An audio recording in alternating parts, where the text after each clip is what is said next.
இங்க உட்காந்து டிஃபன் சாப்பிட்றாரு, 2 இட்லி சாப்பிட்றாரு. நான் ஒரு பக்கத்துலேயே உட்காந்து 2 இட்லி சாப்பிட்டா எல்லாரும் என்னை எப்படி பார்ப்பாங்க? பெருமையா பார்ப்பாங்களா? இவர் பெரிய ஆள் பொழுது சிஎம் அவரும் ஒன்னா உட்காந்து டிஃபன் சாப்பிட்ற அளவுக்கு ஒரு பெரிய ஆள், அப்படிதான் பெரிய மனுஷனா பார்ப்பாங்க இல்ல. ஆனா நான் ஒன்றும் இல்லைன்றது எனக்கு தெரியுது, பார்க்குறவங்களுக்கு எப்படி தெரியுது? அப்படி இல்லைன்னா இன்னும் மாறி இருக்கும். இவன் ஒன்றும் உதவாதவன் பக்கத்தில் உட்காந்து இவ்வளோ பெரிய மனுஷன், இவ்வளோ பெரிய நாட்டை ஆடுறவர உதவாதவன் பக்கத்தில் உட்காந்துக்கிறாரு, இவர் எப்படியாப்பட்ட கேவலமான இருப்பாரோ அப்படின்னு அவரை பத்தி தப்பா நினைப்பாங்க இல்ல. அப்ப 2 விதமான கருத்து. பரிசுத்தரோடு பந்தி அமர்ந்திருப்பவர்கள் எல்லாரும் பாவமற்ற பரிசுத்தவான்கள் என்ற ஒரு கருத்து தோன்றும். அல்லது பாவிகளோடு பந்தி அமர்ந்திருக்கின்ற இந்த இயேசுவும் ஒரு பாவியான மனுஷன், அப்படித்தானே தோணும். அருமையானவர்களே, கிறிஸ்து எதை செய்ய துணிந்தார் என்று நமக்கு புரிகிறதா? எதை செய்யறதுக்கு அவர் இவ்வளவு துணிச்சலா இதை இப்படி செய்தார்? தம்மை போல நம்மையும் என்னவா ஆக்கும்படி, பரிசுத்தர்களாக ஆக்கும்படி பாவிகளான நம்மில் ஒருவராக இருக்குமாறு தம்மை தாமே பாவியை போல ஆக்கி, பாவியாக அவராக பாவியை போல தம்மை ஆக்கி தாழ்த்தி கொண்டார். இப்படி செய்ததினாலே நம்மை தமக்கு நிகரான பங்காளிகளாக உயர்த்தினார். ஆமாவா இல்லையா? பாவிகளான நம்மை தமக்கு நிகராக உயர்த்தி பரிசுத்தத்துக்கு பங்குள்ளவர்களாக ஆக்கினார். அதுதான் அவருடைய அன்பு. எப்படிப்பட்ட அன்பு? பாவிகளை தம்மோடு பங்குள்ளவர்களாக ஆக்கும் அன்பு. நம்ம 3 சிறு சிந்தனைகளை கவனித்தோம். முதல்ல கோபத்திலும் உருகும் அன்பு, இரண்டாவதாக எல்லாருக்கும் பலிக்கும் மீட்பு, நிறைவாக பாவிகளை பங்குள்ளவர்களாக ஆக்கும் அன்பு. இந்த அன்பு நம்மை என்ன பண்ணுது?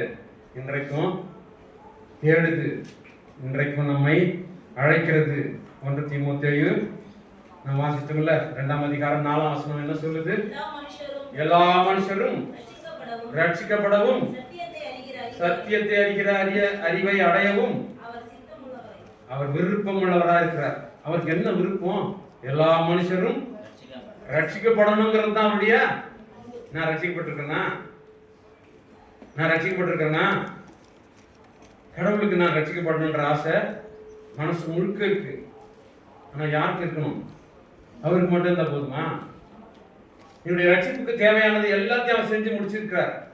ஆனாலும் எனக்கு ரட்சிப்பு இன்னும் கிட்டலன்னா அது யார் பொறுப்பு? எனக்கும் அந்த எண்ணம் வரணும்ல, இருக்கணும்ல, ஆசை. நான் ரட்சிக்கப்பட வேண்டும், நான் மீட்கப்பட வேண்டும், நான் மன்னிக்கப்பட்டவனாய் இருக்க வேண்டும் என்ற நினைப்பு எனக்கும் தேவை. அப்படிப்பட்ட அரவணைத்துக் கொள்கிற அன்பு நம்ம பக்கத்துல இருந்து நம்ம என்ன பண்ணுது? நம்மையே பார்க்குது. இந்த ரட்சிப்பு உனக்காக, இந்த பரிதவிக்கிற அன்பு நியாயமா உன்னை என்ன பண்ணிருக்கணும்? அழிச்சிட்டு இருக்கணும்.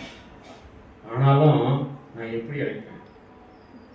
இன்னும் 40 நாள் கொடுக்கணும், இன்னைக்கு இல்ல, இன்னும் உனக்கு அவகாசம் கொடுக்குறேன். ஏன்? என்ன சட்டுன்னு உன்னை என்ன பண்ண முடியல, மனசு வரல. கோபம் வருது, ஆனா உன்னை எதுவும் உடனே செய்யணுன்ற மனசு வரல. காரணம், நான் உண்மையில அவ்வளோ அன்பா இருக்கிறேன்.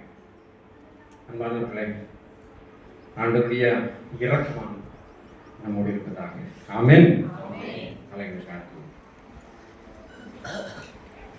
இரக்கமானவரே,